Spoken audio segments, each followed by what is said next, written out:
According to the National Park Service website, nps.gov, nearly 2,000 people remain missing in national and state parks. Where did they go? And what may have taken them? You're watching Darkness Prevails, the best channel to share your creepy stories with the world, because this world is a strange one. The government knows people go missing far too often in state and national parks.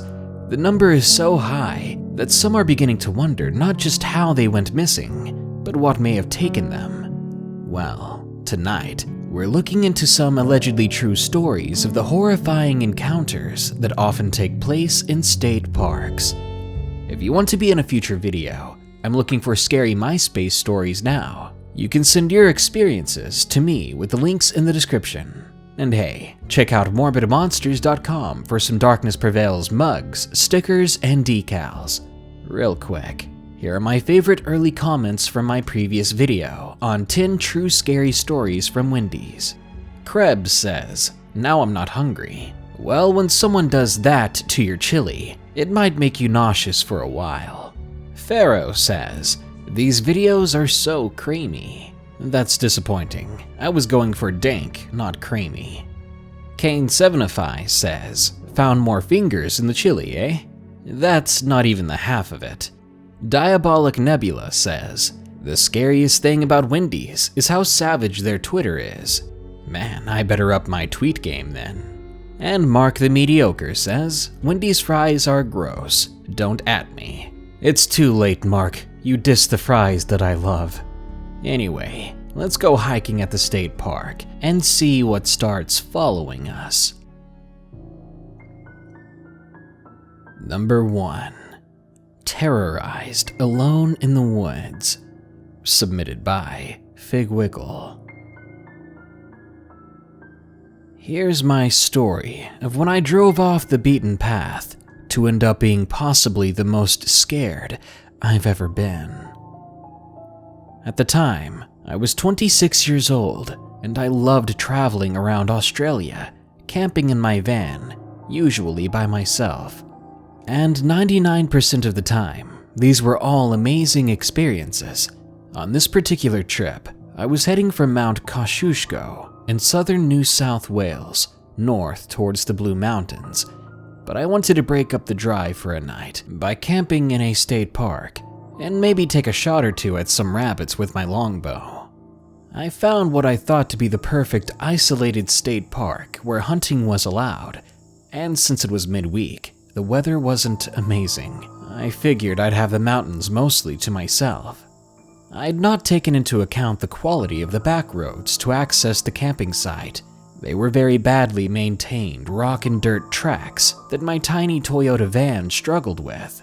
It took me over an hour to travel the 30 kilometers to the campsite, swearing to myself often as I rattled over yet another patch of corrugated dirt with the rear end of my van spinning out behind me. I was feeling grim and tense when I finally pulled up into the site, but I relaxed pretty quickly as the site was empty of people, and I could see rabbits hopping around about 200 meters away in a meadow.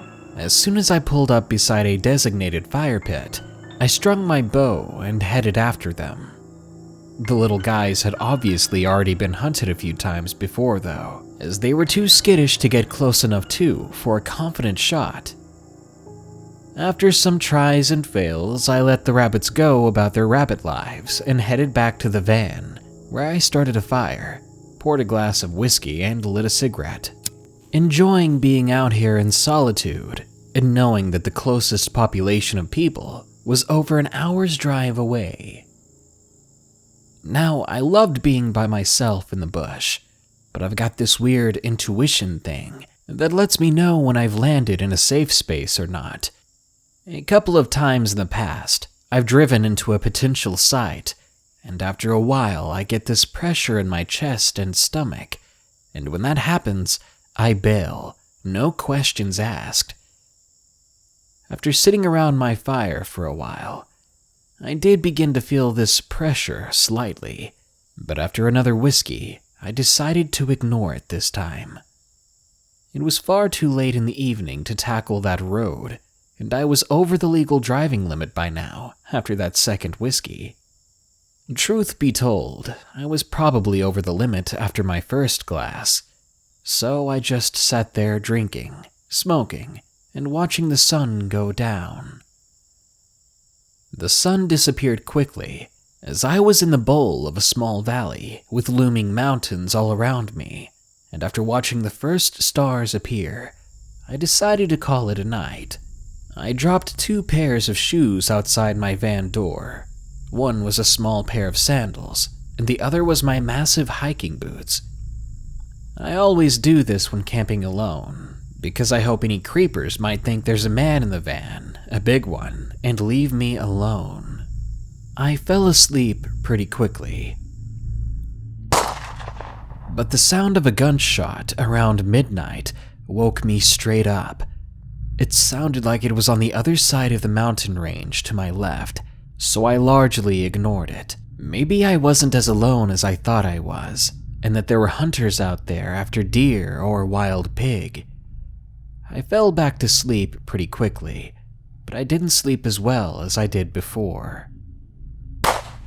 I was awakened again by a much louder gunshot, and it was about an hour later. This one had definitely been fired somewhere inside my little bowl in the bush, and it was a larger caliber rifle. The echo was huge in this confined valley. I was beginning to feel nervous. What if they were taking shots, and my van happened to be in the way if they missed their target? I peeked through my curtains and saw my fire still had a few glowing embers. I hoped that the hunters might see it and know not to shoot in my direction. That was my biggest concern at the time. I had no idea things were about to get much, much worse. For the next hour or so, I drifted in and out of sleep, snapping awake and aware of even the smallest noise. On one of these bouts of drifting in and out of consciousness, I heard a sound that had me sit straight up in bed. I hit my head on the roof of the van pretty hard by accident, but I did not even notice at that point, as I was concentrating so hard on the noise that had awoke me. Tires rolling and grinding on the rocky dirt track leading to my campsite. Now, I'm sure there could have been a few reasonable explanations for a car taking this isolated dead-end road at 3 in the morning. I even tried to think of a few, but I failed because I was so nervous, and I just sat there in my bed, straining my ears to the utmost, trying to figure out what this car was doing. Suddenly, my van was filled with a shockingly bright light as the mystery car turned into the campsite and stared down my van. I waited for the headlights to swing away, but they didn't. I couldn't see the car. My van has curtains at every window, and like crazy, I was parting them to give whoever was out there a good look into the van and at me. I was already feeling pretty spooked, but my terror rose sky high as I realized the car was now slowly driving towards me. The lights got brighter, the rumble of the diesel engine got louder, and what sounded like the world's heaviest and biggest tires rumbled and popped at the rocks underneath them. By then, I was frozen in place, too terrified to move even a muscle, as the four-wheeled beast kept slowly moving forward until it was nose to nose with my tiny van. The headlights were so blinding, even through my curtains, that I had to turn back to face the other way, with my back towards the front of my van. Then I almost wet myself. Whoever was driving that car started revving the engine over and over, harder and longer each time.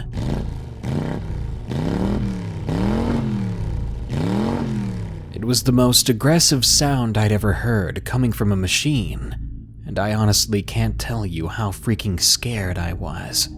I didn't know it was possible to feel more terror than I was already feeling, but I found out quickly it is always possible to reach higher levels of fear, because that was when the doors opened.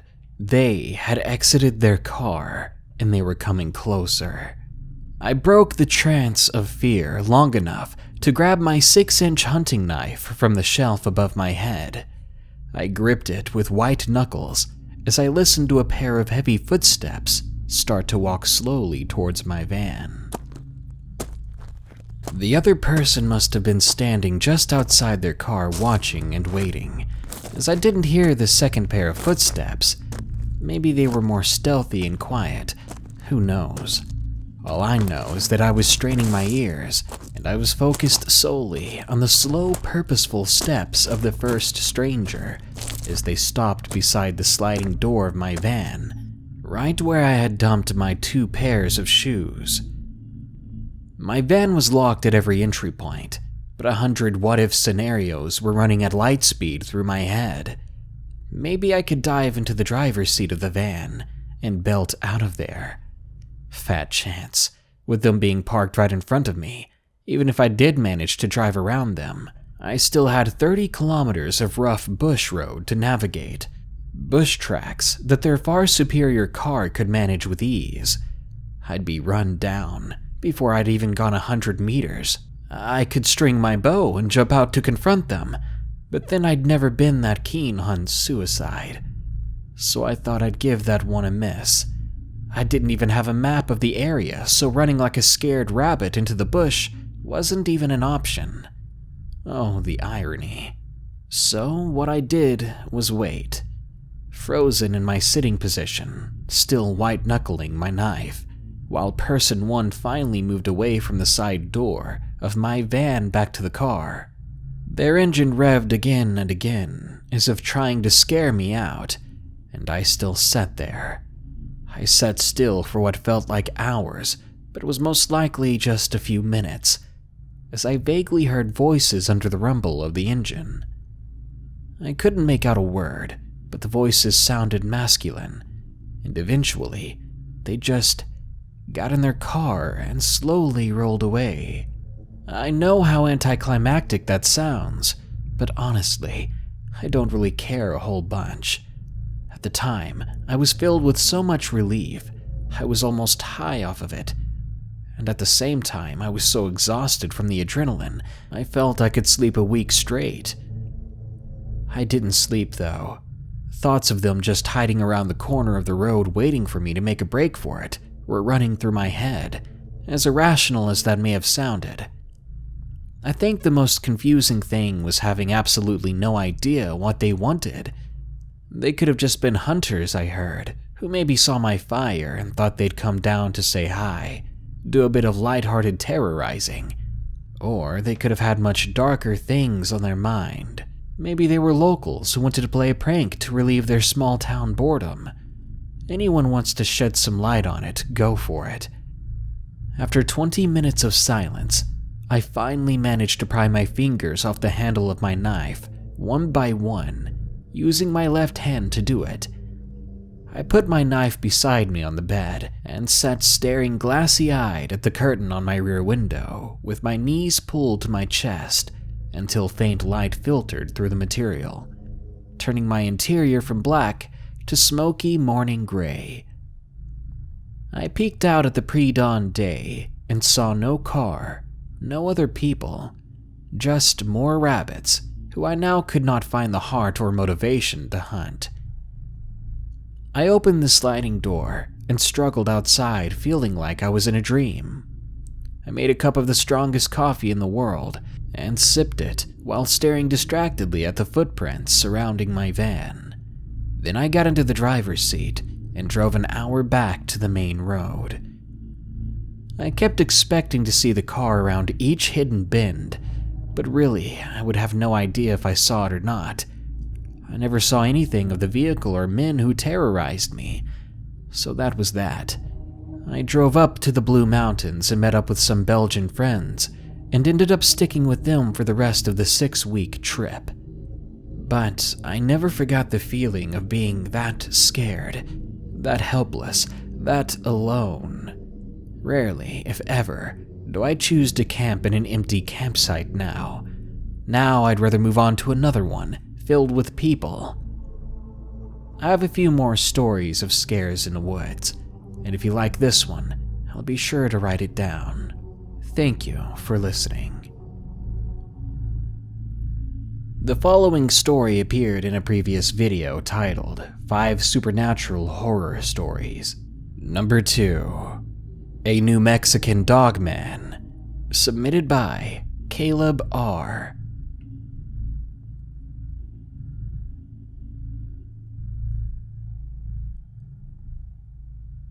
I've heard of the Dogman, even before this experience.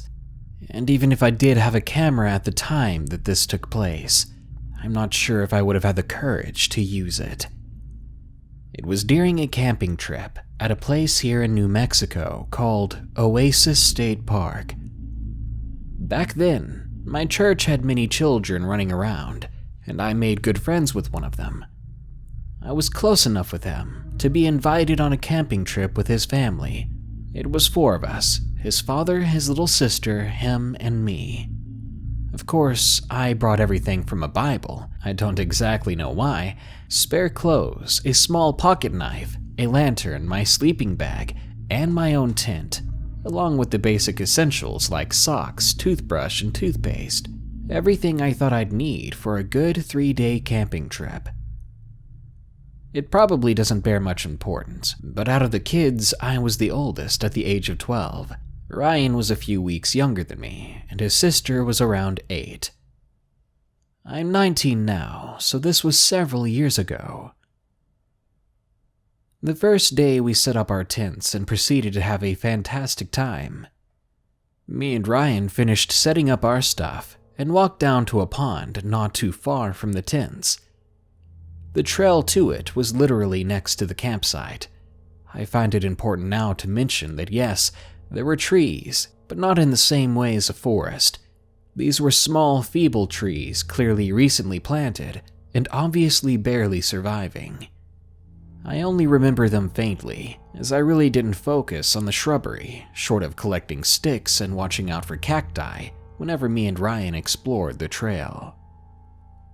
Anyway, like I was saying, me and Ryan were having a blast, even if we had to drag his sister around because she was bored and couldn't explore alone. We saw a scary yet gorgeous-looking snake that was shiny and black. It was down at the pond getting a drink.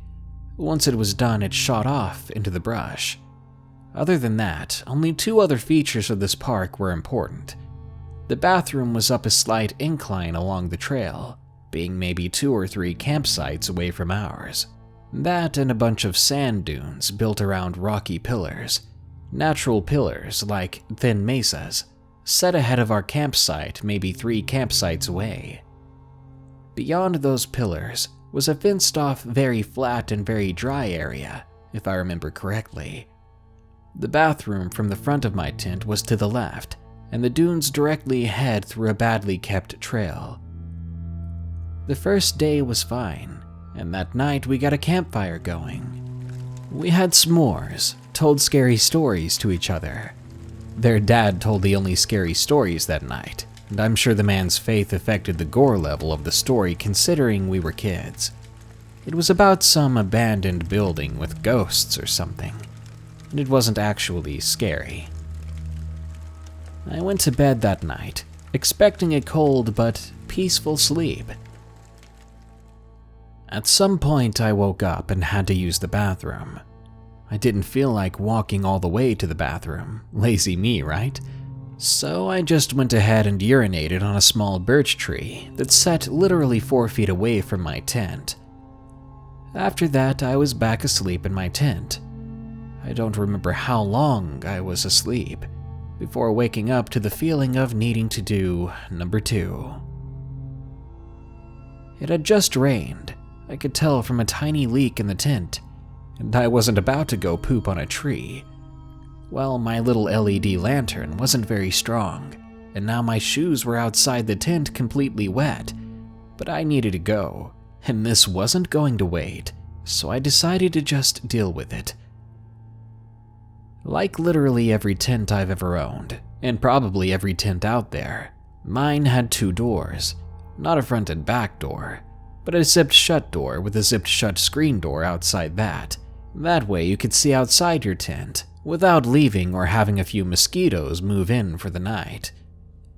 So of course, having heard coyote howls, I wanted to check the outside of my tent before stepping out completely, and also being a kid, I didn't realize how easily a wild hungry coyote could rip through my flimsy nylon screen, yet it still felt safe. So I unzip the tent door and turn on my LED lantern. For a few seconds, everything seemed clear, and the rain had already stopped. Welcome to New Mexico weather. So I decided it would be safe. I began to unzip the tent screen when I heard a very loud howl, like a coyote's but much, much deeper. If you've ever heard coyotes, they can get pretty high-pitched, so this sound was just weird. It took a moment for my ADHD self to stop focusing on the weird pitch and realize that the howl sounded close, like from the pond close. I didn't even really think to turn off my lantern. I just went to close the tent flap. About a third of the way done zipping the actual tent flap shut, I hear crunching, like when you're on a pebble-filled playground and somebody is casually walking. This is because the tent sites had pebble flooring, just a bunch of tiny little pebbles in a big open circle to make a smoother camp area. Not only was the howl odd, but the footsteps themselves were weird. A fair bit of time between each footstep, and it sounded like they were being dragged with each step, like claws. Well, ADHD, me, froze in my task, and thousands of ideas distracted me from closing the tent. Sure enough, I took just long enough for the creature in our sight to find the front of my tent. I instantly froze. For the first time in my life, my mind was truly, honestly blank. Sure, I don't think things through, but I never sit and think about nothing. This thing was huge from what my crappy lantern showed. It was big, and a mix of colors on its back, all ranging in random patterns of brown and black fur. It was rather bulky on top, but not like a bodybuilder. More like natural, solid muscle that might have been made from lots of running. Furthermore, it was thin in the middle and had stocky legs and arms, the legs by the hips stockier than any other part of its limbs. Aside from that, I'd note that its fur was brighter than most dogman depictions I've seen, like on the muzzle, which was whitish along the bottom. Now, I've done some research on dogmen since then, and like most depictions and descriptions of it, it had smaller ears and glowing eyes, most likely reflecting my lantern. If you want an idea to base its ears off of, they sat directly on top of it like a cat trying to hear something. At some point, it leaned down, and it sniffed the tree before turning to me and looking me in the eye for a moment. But the thing is, when it leaned down, its hind legs made some strange popping sounds, like your knuckles but much louder. I looked into those eyes, though, and I swear I've never been more afraid in my life. Have you ever looked at something, just looked it in the eyes and realized you're the prey? That primal fear that extends beyond normal fear when you realize that this thing looking back at you has all the power, that you are its prey and it has no discernible mercy. I felt that right then, knowing that no tent wall was stopping that beast if it wanted to crush my skull in its jaws. I never went to the bathroom. I know what some people are gonna say. It was just some weirdo with coyote skin or a fake fur coat. It couldn't have been. The fur wasn't very thick, so I could see the muscles ripple as it moved. Plus the fur was flesh with its disjointed body. Stranger yet, before it moved off into the darkness, it lowered to all fours, and when it did this, its knees made more of the popping sound. The sound of bone hitting bone awkwardly in your body, or like pieces cracking off. Its knees had to disjoint and slide into a different position for it to run on all fours. This was my experience, and some might call it bull, but whatever. My friend and his family heard the howl but ignored it, thinking it would go away, so I know I didn't imagine at least that part. Other than that, the next morning, I had somehow held in my business all night and was only willing to come out when everyone else was awake. There were indeed tracks on the sand dunes that a ranger said were coyote tracks, but other than that, no sign remained, aside from the loud howl that scared any campers that were still awake. If you ask me why it didn't kill me, I'll say I'm not sure. Maybe it was the Bible, maybe it didn't care for the taste of children. Maybe it knew the whole campsite would wake up if it tried something. So, for all we knew, it let me live by circumstance alone. Either way, that's all I got. Since then, I've been fascinated by the dogmen. I'm giving out this story so that others can learn from my experience. I want to know more about them, and if I can help others learn by sharing this experience, then that would be great. Just don't get too close if you encounter one, because from the looks of it, they could tear you apart with ease. Number 3.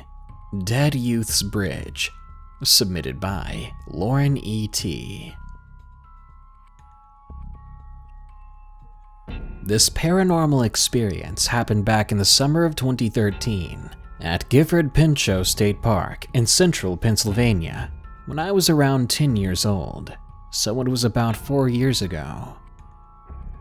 The park's geography had a giant lake in the middle, surrounded by heavy woods that went into nearby properties and farms. It was a smaller park in size, with one small bridge for cars that went over the water in a little bay on Route 177. Next to it was one of the canoe launches, where families would launch their boats into the lake. Spending the summers there was quite enjoyable, since it was a true escape from people, unless you saw the occasional hiker or boater that you would only see on busy weekends. It was a foggy Monday morning around 6 a.m. when the sun was just coming up. My father was meeting a friend at the canoe launch to hand over paperwork or something like that, while me and my younger sister were playing in the ankle-high water near the bridge. Not even seconds after we stepped into the water, I got the uneasy feeling of being watched. It was truly strange as it hit me so fast. Me just being a kid, I brushed it off as my subconscious telling me to be careful. I was so wrong. After a few minutes of playing with my sister, a strange fog rolled in like a thick mist as I lost sight of her. Fear set in as I began screaming for my father, while I searched for my sister. Then everything went quiet. My screaming seemed to be absorbed by the strange fog, as nothing could be heard. I was standing there, aimlessly lost for what seemed like an eternity, until the weird fog rolled away, and I heard the soft giggle from my sister who was standing just a few feet away from me. I began nearly sobbing as I threw my arms around her as she shoved me off into the water. She asked what was wrong with me as I sat cluelessly in the water. I began speaking, well, almost screaming. "I thought you were lost in the fog." She stood there dumbfounded and asked, "What fog?" I thought I was seeing things. I was here the whole time, waving to the boy before you. I cut her off. "What boy?" "The young boy under the bridge," she trailed off. I remember a look of horror that was spread across her face. She stood there in a daze for a few seconds before saying, "Isn't the water over there too deep, though?" Every person who lived in the area knew this lake was almost bottomless. In fact, the canoe launch was only but a shallow bit of land, and a few feet out from it, you would hit smack into a drop-off. It was basically a death trap, as so many people lost their lives over the years as their bodies were found in the water later, while some of their bodies sank to the bottom, I'm sure. I was almost certain she was just seeing things until I saw something standing just 10 yards away. It looked like a little boy until I stepped closer. Many red flags went off. I mean, where were his parents? And how was he standing in that water? It was far too deep for any of us. This boy, oddly enough, was naked, and it appeared that his skin was loosely hanging from his abnormally pale body. The eyes, though, I remember seeing no eyes, more like two empty black holes instead. The whole face on the boy looked defected, as you could say. It didn't look like a person at all, more like a creature or horrifying spirit. Turning back to my sister, I pointed toward the boy and asked, "Is he the one?" She answered, "Yeah." I ended up dragging her out of the water while screaming for my dad to get the car, and we ended up crashing into my dad as he was finishing up talking to his friend. He took one look at us and asked in an angry tone, "What's wrong?" I began breaking down as I said it. "There's something in the water," followed by me explaining what I saw. My sister, who was younger than me, was just standing there pissed, angry that I cut her fun short. My father must have thought I was telling the truth, though, because he ended the meeting early. We climbed into his truck and we drove away. But to get home, we had to drive over that bridge. I looked intensely through the window and saw an outline of a figure in the shallow water, right near where we were standing. I knew right then and there that it was the boy because we were the last to leave, meaning no one else was around. I learned a few years later that a few young kids drowned in the lake years before. As far as I know, there have been 3. The boy could have been any one of them. I don't see this experience as a death's wish or an angry spirit looking for revenge, but instead maybe the remnant of a tragic end and a child who still wanted to play. Number 4. Something Liked My Music. Submitted by Morali Go Mental. This story took place in a state park in Tennessee on my 12th birthday. We were having my birthday party out there. That year I got a load of gifts, including something I thought was awesome. A wireless keyboard that had batteries and a wall hookup so you could play it on the go if you wanted to. That being the case, I quickly asked my mom if I could play it, and she said yes. I headed out into the woods away to be by myself so that the noise of the party didn't distract or overtake the music. It was beginning to get dark, but I was so excited that I thought I'd get back in no time. I found a huge, and I mean huge, tree, and I sat down next to it. I began to play some keyboard music. Before attempting to play Heartache from Undertale, since it was one of my favorite songs, I was having fun until I began to hear something. It was like a scream, but not from a person. It was one of the most horrifying things I'd ever heard in my young life. I wanted to scream back, but as the sound seemed distant, I forced myself to keep playing. But then I heard it again, and once again, before I had had enough. I picked up my keyboard, and I walked away. Halfway back to the party, I suddenly heard a weird whistle. The thing was mimicking one of the songs I'd played. I began to walk faster. You might be wondering why I didn't just book it all the way. It's because I heard that running suddenly could exacerbate the creature's anger, make it want to pounce, really. I tried my best to keep calm and walked back, listening to the thing whistle at me. It was surprisingly melodic and accurate. I saw Mom and everyone else at the site, and soon I couldn't stop myself from running. I grabbed onto her tightly, and soon we packed up and headed home. But I swear to God, when we pulled away from the state park, I saw a tall figure with long legs, a triangular head, and short, dull antlers, and I couldn't help but think that that was the thing that had heard me playing my keyboard and that was coming towards the music. And number 5, Not a Bear, submitted by Hayden M. Although this will be a short story, I feel it needs to be shared. To jump right in, I didn't believe in the paranormal or werewolves or Bigfoot.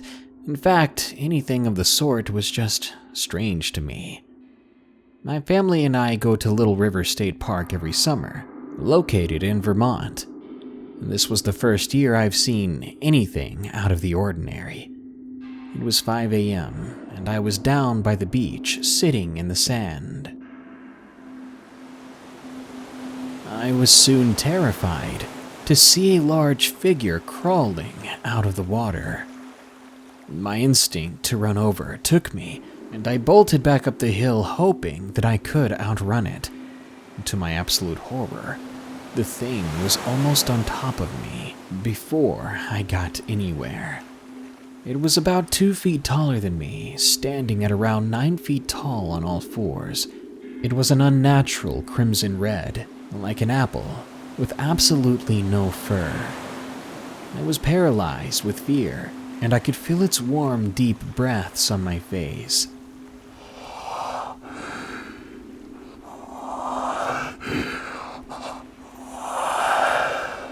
Then, with miraculous timing, I saw a park ranger running towards me, and that's when whatever the thing was began to dart back down the hill, heading for the ocean.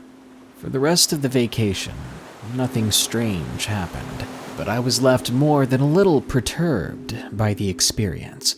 I think I was in a state of shock for a while, and it took me years to get over what happened. But on the last day of that vacation, before we left, I glanced down the cliff near our campsite and was horrified to see the same creature standing on its hind legs, staring up at me. Take this as a warning to all you campers around the world. Never go alone at night, even if you think you're close to your campsite.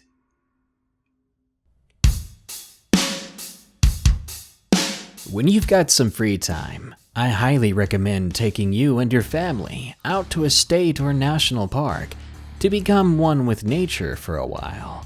Despite these stories, it really can be safe, but only if you're careful. As long as you don't forget that there are things out there that can make you part of the food chain once more, things that might even defy all reason, and creepy people that get their jollies off by tormenting you, you'll be alright. But just in case, write your will, make sure it's ready, and bring like a dozen GPSs. Good night. Be sure to like, share, comment, and subscribe if you enjoyed the video. And don't forget, you can send me your true scary stories using the links in the description. I'm currently looking for MySpace stories at the moment. Oh yeah, most of us don't even know what that is by now, I'm sure. If you want to support this channel, think about donating just $1 a month on my Patreon at patreon.com/darknessprevails, or get some really cool merchandise, like shirts featuring your favorite monsters, my slogan, and more, or mugs and stickers and decals at morbidmonsters.com. And hey, if you want more content, subscribe to my second channel with the link in the description, Brintendo, so that you don't miss my upcoming gaming video on the top 10 creepiest Monster Hunter monsters. Anyway, as always, to my donators on Patreon, thank you for doing everything you can to help my channel. And to everyone still listening, thank you just for that. Stay safe out there, all of you, and stay creepy.